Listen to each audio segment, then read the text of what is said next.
कल देर रात दिल्ली के अंदर पत्थर दिल भाईजानों की एक पूरी दंगाई टोली ने बुलडोजर को अपना निशाना बनाया और उसके बाद दिल्ली के एक इलाके को खतरे में डालकर पत्थरबाजों की इस भीड़ ने कैसे सबसे बड़ी साजिश रची, एक एक सबूत पूरी खबर के साथ बताने वाले हैं आपको। लेकिन उससे पहले आपको 3 तस्वीरें दिखाते हैं। 3 तस्वीरें आपके सामने रख दी हमने और इन 3 तस्वीरों से आप ये समझिए कि कल रात कैसे दिल्ली में संभल और बरेली हिंसा का फेल्ड मॉडल लॉन्च किया गया है। उत्तर प्रदेश में बाबा के बुलडोजर से मिली करारी हार के बाद ये बदला दिल्ली में लिया गया है और निशाने पर थी पुलिस और पुलिस के साथ आया वो बुलडोजर जिसके निशाने पर था अतिक्रमण। लेकिन पत्थरबाजों की इस भीड़ ने वो करने की कोशिश की जिस कोशिश को योगी बाबा पहले ही यूपी में नाकाम कर चुके हैं। अब आपको वो तस्वीरें दिखाते हैं जिससे कल रात दिल्ली को यहाँ पर परेशान करने की, उसे जख्म देने की कोशिश की गई है। दिल्ली के तुर्कमान गेट इलाके में पत्थरबाजी ने पुलिस पर ही पत्थरबाजों ने हमला बोल दिया। आप ये वो तस्वीर देख रहे हैं जब पुलिस इस इलाके में अतिक्रमण का नामो निशान मिटाने पहुंची थी, लेकिन बुलडोजर को देखते ही भड़काऊ भाईजानों का पूरा कलेजा ही फट गया और उसके बाद जो हुआ वो आप तस्वीरों में देखिए। जवाब नहीं भाई नहीं जिरारी भाई मेरा शेरो तुम्हारी सामने तेरी कसम भाग्या भाई वाह जवाब नहीं भाई नहीं जिरारी भाई वाह मेरा शेरो। सुन रहे हैं आप किस तरह से हूटिंग हो रही है, किस तरह से बातें कही जा रही जब पत्थर बरसाए जा रहे थे। ये दंगाई टोली पत्थरों का एक पूरा स्टॉक लेकर मैदान में उतरी थी। कम से कम तस्वीरें यही बता रही हैं।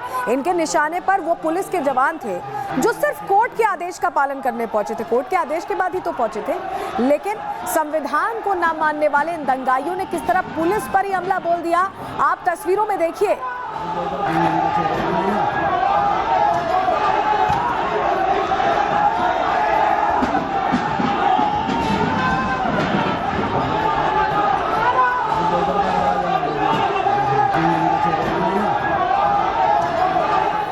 पत्थरबाजों ने पूरे तुर्कमान गेट को कब्जे में लेने की कोशिश की और इस कोशिश में उन्होंने दिल्ली का क्या हाल किया है, तस्वीरें इसकी साफ गवाही दे रही हैं। आप इन तस्वीरों को जरा गौर से देखिएगा, कितना नुकसान पहुंचाया गया है और ये पब्लिक प्रॉपर्टी को भी नुकसान पहुंचा रहे थे, पुलिस वालों पर अटैक कर रहे थे।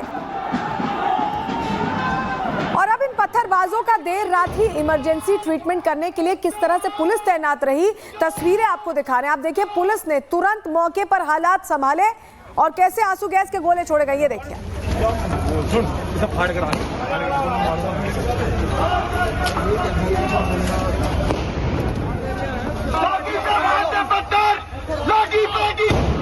कानून व्यवस्था का पाठ पढ़ाने के लिए जैसे ही पुलिस ने इन्हें दौड़ाया तो किस तरह से दंगाई अपने बिलों की तरफ भागे हैं वो भी आप तस्वीर में देखिए, क्योंकि तुरंत भागदौड़ मच गई। जो पत्थर बरसा रहे थे वो तुरंत भाग खड़े हुए।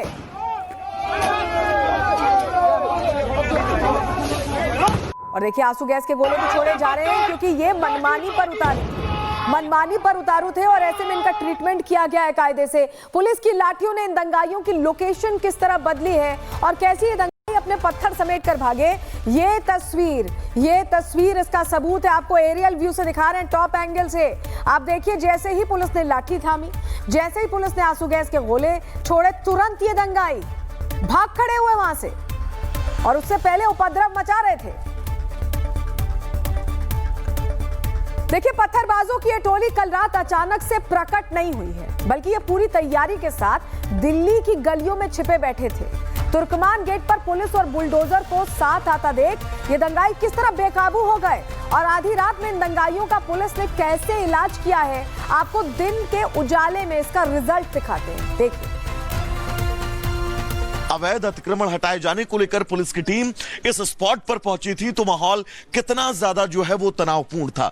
ये तस्वीर आप देखिए, जगह जगह पर ईंट पत्थर जो हैं वो इस वक्त आपको बिखरे हुए नजर आएंगे और ये देखिए इतने बड़े बड़े पत्थर जो हैं वो यहां पर फेंके गए हैं, जिन पत्थरों के जरिए यहां पर पुलिस प्रशासन की टीम को यहां से हटाने की पूरी कवायद की गई थी।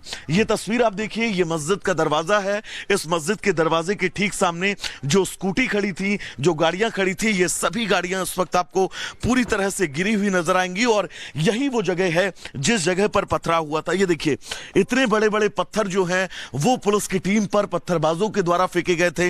इस पत्थरबाजी में 5 पुलिसकर्मी ऐसे हैं जो घायल हैं। हालांकि अब डीसीपी सेंट्रल का यह कहना है कि इस पूरे इलाके में जिन्होंने भी पत्थरबाजी की थी उन सभी लोगों को अब चिन्हित किया जा रहा है। भीड़ यहां से लगातार आगे बढ़ रही थी क्योंकि इसी मस्जिद के ठीक बगल में वो बारात घर है जिस बारात घर को कल देर रात जमींदोज किया गया है और यही वजह थी कि इन गलियों से भीड़ आगे बढ़ती है, लगातार पुलिस पर पथराव करती है, आरएएफ की टीम पर पथराव करती है, लेकिन पुलिस यहां पर बल प्रयोग के साथ इन लोगों को वापस भेज देती है। यानी कि इन तस्वीरों के जरिए आप ये समझ सकते हैं कि इन पत्थरबाजों की कोशिश ये थी कि यहां से जो अतिक्रमण हटाए जाने को लेकर पुलिस प्रशासन की टीम पहुंची है, अर्धसैनिक बलों की टीम पहुंची है, उन टीमों को यहां से हटाया जाए। देखिए, रात के अंधेरे में मुंह छिपाकर दिल्ली पुलिस पर हमला करने वाले इन पत्थरबाजों का पूरा एक्शन प्लान क्या है, आपको इनकी काली करतूतों की एक पूरी टाइमलाइन चलिए ग्राफिक्स के जरिए आपके सामने रख देते हैं। आपको बताते हैं, रात 12 बजे के आसपास पुलिस को तुर्कमान गेट के पास तैनात किया गया था, एहतियातन तैनात किया गया था तैयारी के लिहाज से। रात 12:30 बजे क्या होता है, 32 बुलडोजर आते हैं, 50 डंपर और 200 से ज्यादा मजदूर मौके पर पहुंच जाते हैं। लेकिन 1 बजे रात में बुलडोजर कार्रवाई जब शुरू ही होने वाली थी, उसका समय 1 बजे रात का ही तय था, तभी 1 ही बजे रात में स्थानीय लोगों की भीड़ इकट्ठा होना शुरू हो जाती है। बड़े बड़े एक तरह से घेरे में ये साथ में आते हैं और इकट्ठा होने लगते हैं, सड़कें भरने लगते हैं। रात 1:15 बजे के आसपास पुलिस ने लोगों को वापस भेजना, तितर बितर करना शुरू किया। उन्हें समझाया गया, उन्हें बताया गया कि कार्रवाई कोर्ट के आदेश पर हो रही है। रात 1:23 पर क्या होता है, पुलिस पर पत्थरबाजी शुरू हो जाती है, उपद्रव शुरू कर देती है। ये भीड़ मनमाना रवैया अपनाने लगती है और पुलिस पर ही अटैक कर देती है, जो सिर्फ कोर्ट के काम से, कोर्ट ने जो कहा था उसको मानते हुए वहां पर बुलडोजर कार्रवाई के लिए आए थे एहतियातन, उन पर पत्थरबाजी होती है। रात 1:23 से लेकर 1:33 तक 10 से 12 मिनट तक मौके पर बवाल और हिंसक झड़पें होती रहती हैं। ये बेतरतीब पत्थर बरसाते रहते हैं, जैसे पता नहीं कितने दिनों से इन्होंने इकट्ठा किए। रात 1:30 बजे के आसपास पुलिस ने हालातों को नियंत्रण में करने के लिए आंसू गैस के गोले छेड़े, भीड़ और उपद्रवियों को खदेड़ना शुरू किया, तितर बितर करना शुरू किया। रात 1:30 बजे, जिसके बाद बुलडोजर कार्रवाई शुरू हुई औपचारिक तौर से। 1 बजे का समय था, लेकिन 1:30 बजे, इतने ड्रामे के बाद 1:30 बजे शुरू हो पाई इनके उपद्रव के चलते। और रात 1:30 बजे से लेकर सुबह 7 बजे तक बुलडोजर एक्शन हुआ है। लगातार 5 घंटे से ज्यादा ये कार्रवाई चली है और अवैध अतिक्रमण हटाया गया है। किसी के मकान, दुकान, किसी भी मस्जिद पर नहीं यहाँ पर कोई कार्रवाई हुई है, ये बिल्कुल क्लियर है, क्योंकि कोर्ट ने कहा था जो अवैध अतिक्रमण है उसे क्लियर किया जाए, उसे ही क्लियर किया गया। सुबह 7 बजे के बाद मलबा हटाने का काम शुरू हुआ और अभी भी फिलहाल वो काम जारी है। तो आप समझ गए, पूरा टाइमलाइन आप समझ गए हुआ क्या।